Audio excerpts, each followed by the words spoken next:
Welcome to the open world of Elite Dangerous, a one-to-one, full-scale, accurate as can be representation and simulation of the Milky Way galaxy. You can take your ship all the way from the outer reaches of the galactic arms to the supermassive black hole at the center of the galaxy. The only problem? It's empty. Tens of thousands of light years of space, and humanity exists only in a handful of small pockets. Exploring the galaxy is lonely. There's nobody else in your ship to talk to, no stations to converse with about docking procedures, not even the occasional pirate to come request access to your cargo hold. Elite Dangerous is a multiplayer game, but out here in the black, it might as well be single player. So if it's so empty, what's the point? If you cared so much about orbits and planetary bodies, then orbit simulators are readily available, and will have a much lower cost on your time. Exploration in Elite isn't about the content, it's about the sights, the sense of discovery, and the risk of failure. Because when you're 10,000 light years from the nearest inhabited system, there's no station available to fix your ship's aging power plant. Let's talk about the risk in exploration. When you explore, you collect data about all of the celestial bodies you visit. Stars, planets, minerals, it's all logged in your ship's computer, and Universal Cartographics will hand out large sums of credits for this data. In addition to this, if you are the first to discover something or to map it, when you turn in the data, your name is permanently plastered onto that body as its discoverer. But if at any point during your travels your ship is destroyed, or stranded with no fuel, then all of this data is lost with the ship's computer, and you are sent back to the nearest station to where you died.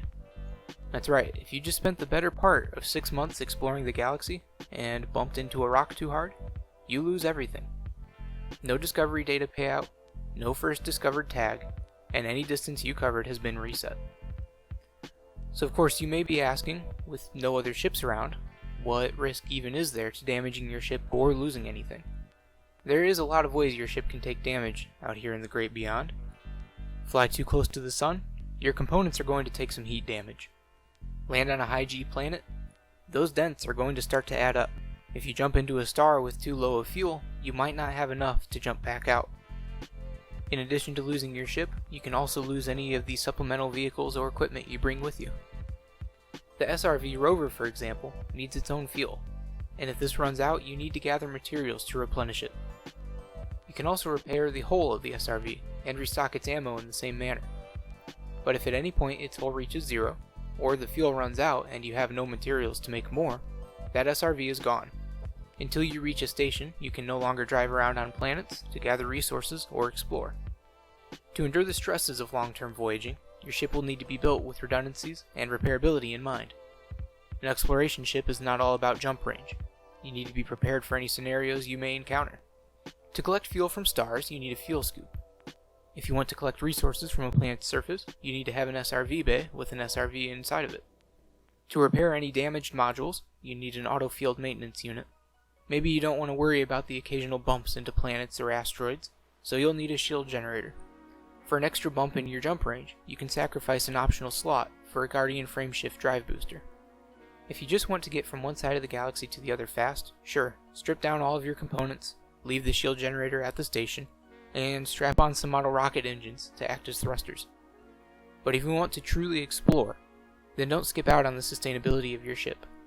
After all, out there, you're going to need to be your own station. In this great open galaxy, what even is there to explore?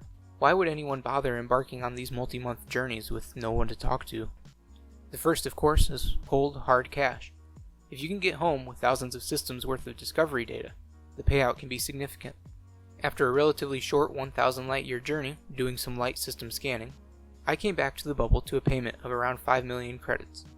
But maybe you already have a fully outfitted and engineered Anaconda. Money is no longer an object, so what else can you do out there? As previously mentioned, having your name permanently emblazoned on an entire star system is considered a major achievement for many players. Unexplored systems aren't rare in the galaxy, but they are finite. For me, however, I just wanted to explore the sights. I wanted to visit a Lagrange cloud and see an electrical storm. I wanted to stare into the unwavering gaze of a black hole and marvel at the oddity of a ringed Earth-like world. So should you scrap your fer-de-lance, throw together an exploration-suited asp, and jump into the black? Probably not. Exploration isn't for everyone. Keep in mind that you'll be spending hours just jumping between systems, poring over thousands of icy bodies, and scanning system surfaces. It's definitely not fast-paced. As a matter of fact, I would even consider it laid back or relaxed.